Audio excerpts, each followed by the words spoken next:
Selamat pagi rekan-rekan teruna dikasih dalam Tuhan. Apa kabarnya? Luar biasa. Ya, rekan-rekan, kembali lagi dalam Badabes. Sebelum kita membaca dan merenungkan firman Tuhan, mari kita satu dalam doa, kita berdoa. Puji dan syukur Tuhan atas berkat yang indah pada pagi hari ini. Tuhan, kami akan membaca dan merenungkan firman-Mu. Sertai kami, curahkan Roh Kudus-Mu agar kami dapat memahami dan mengerti apa yang kami renungkan pada pagi hari ini. Terpujilah Kristus. Amin. Ya rekan-rekan, bacaan kita hari ini terambil dari 1 Korintus 6 ayat yang pertama hingga yang ke-11 yang menyatakan, Lembaga Alkitab Indonesia memberi judul Mencari Keadilan pada Orang-orang yang Tidak Beriman. Apakah ada seorang di antara kamu yang jika berselisih dengan orang lain berani mencari keadilan pada orang-orang yang tidak benar dan bukan pada orang-orang yang kudus? Atau tidak tahukah kamu bahwa orang-orang kudus akan menghakimi dunia? Dan jika penghakiman dunia berada dalam tangan kamu, tidakkah kamu sanggup untuk mengurus perkara-perkara yang tidak berarti? Tidak tahukah kamu bahwa kita akan menghakimi malaikat-malaikat? Jadi, apalagi perkara-perkara biasa dalam hidup kita sehari-hari. Sekalipun demikian, jika kamu harus mengurus perkara-perkara biasa, kamu menyerahkan urusan itu kepada mereka yang tidak berarti dalam jemaat. Hal ini kukatakan untuk memalukan kamu. Tidak adakah seorang di antara kamu yang berhikmat, yang dapat mengurus perkara-perkara dari saudara-saudaranya? Adakah saudara yang satu mencari keadilan terhadap saudara yang lain, dan justru pada orang-orang yang tidak percaya? Adanya saja perkara di antara kamu yang seorang terhadap yang lain telah merupakan kekalahan bagi kamu. Mengapa kamu tidak lebih suka menderita ketidakadilan? Mengapakah kamu tidak lebih suka dirugikan? Tetapi kamu sendiri melakukan ketidakadilan dan kamu sendiri mendatangkan kerugian. Dan hal itu kamu buat terhadap saudara-saudaramu. Atau tidak tahukah kamu bahwa orang-orang yang tidak adil tidak akan mendapat bagian dalam kerajaan Allah? Janganlah sesat, orang cabul, penyembah berhala, orang berzina, banci, orang pamburit, pencuri, orang kikir, pemabuk, pemfitnah dan penipu tidak akan mendapat bagian dalam kerajaan Allah. Dan beberapa orang di antara kamu demikianlah dahulu. Tetapi kamu telah memberi dirimu disucikan, kamu telah dikuduskan, kamu telah dibenarkan dalam nama Tuhan Yesus Kristus dan dalam Roh Allah kita. Sedemikian pembacaan firman Tuhan. Terpujilah Kristus. Haleluya. Ya, rekan-rekan teruna dikasih dalam Tuhan. Bacaan kita hari ini terambil dari Korintus. Ya rekan, yang dimana Korintus ini adalah sebuah kota yang cukup maju. Ya rekan, cukup maju dalam sebuah kota yang dimana bisa dibilang kota tersebut adalah kota pelabuhan atau kota perdagangan. Ya rekan. Nah, bacaan kita hari ini Paulus mengatakan ada beberapa masalah dalam kota Korintus ini. Sedemikian majunya kota tersebut, sedemikian hebatnya kota tersebut, ternyata ada orang-orang yang masih berpikiran mundur rekan-rekan. Atau yang berpikiran yang tidak baik. Ya. Kali ini mau tanya, apakah kalian pernah mengalami konflik? Pertengkaran? Apa kalian pernah?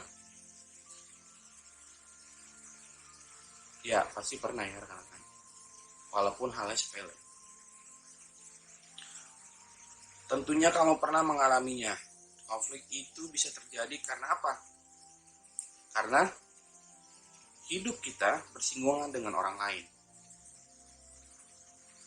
Nah, kota Ya seperti Kak Doni bilang, kota Korintus ini kota yang maju, ya, kota yang luar biasa hebat, ya rekan-rekan. Karena kota tersebut bisa dibilang kota pelabuhan, kota perdagangan, jadi banyak orang-orang yang berbagai macam golongan, ya rekan-rekan. Berbagai macam golongan, berbagai macam sifat, berbagai macam sikap, perilaku. Jadi cukup banyak. Ada orang-orang yang mungkin di luar dari orang Korintus tersebut, ya kan? Sehingga banyak sekali orang-orang luar yang tinggal atau bersosialisasi dengan orang Korintus terkhususnya, ya kan? Nah, dari kemajuannya kota Korintus ini tidak diimbangi dengan apa, rekan-rekan? Tidak diimbangi dengan sikap-sikap orangnya, perilaku orangnya, ya rekan-rekan. Tidak bisa diimbangi. Kenapa? Kita lihat pada judul sebelumnya, mencari keadilan pada orang-orang yang tidak beriman. Ada sesuatu yang terjadi dalam kota Korintus, rekan-rekan, yang dimana yang dialami oleh jemaat Korintus ini adanya perbedaan pendapat pastinya, ya rekan-rekan. Adanya perbedaan cara berpikir yang dialami oleh sebagian orang-orang yang hidup di Korintus atau di kota Korintus. Bahkan mereka pun membawa perkara tersebut. Kalau terjadi persinggungan, mereka membawa perkara tersebut ke pengadilan. Konflik ini terus terjadi, sehingga mungkin bisa membawa apa? Perpecahan. Nah, di sini Paulus melakukan pelayanannya. Rasul Paulus melakukan pelayanannya. Rasul Paulus menulis suratnya untuk menegur mereka dalam menghadapi konflik yang membawa perpecahan dalam jemaat, dalam lingkungan. Paulus menegur melalui surat. Ya, kan? Rasul Paulus mengajak kita untuk tidak melakukan hal-hal yang tidak baik. Bukan berarti surat Paulus yang disampaikan oleh Paulus itu untuk mengajak atau membuat masyarakat di jemaat Korintus itu tidak taat pada pemerintah, pada hukum negara. Bukan. Bahkan lebih dari itu, yaitu dia mengingatkan bahwa ada hukum yang lebih tinggi daripada itu, yaitu hukum apa? Hukum kasih. Ya kan? Di sekitar kita banyak terjadi konflik. Di sekitar kita banyak terjadi persinggungan, baik antara teman, saudara, bahkan orang tua. Kita sebagai teruna, alangkah baiknya kalau kita bisa meresponnya dengan sikap yang benar. Jadi tonjolkanlah dan jadilah pendamai bagi mereka. Bawalah doa dalam hal itu. Supaya apa? Supaya Tuhan Yesus sendiri yang melembutkan hati mereka. Amin. Rekan teruna dikasih dalam Tuhan, kita satu dalam doa, kita berdoa. Puji dan syukur Tuhan untuk penyertaan-Mu di sepanjang hari ini Tuhan. Terima kasih. Tuhan sudah menjaga dan melindungi kami di hari-hari yang kemarin Tuhan Yesus. Tuhan, kami sudah mendengar dan membaca renungan firman-Mu. Kiranya apa yang kami baca dari renungan ini menjadi pedoman kami di hari lepas hari Tuhan.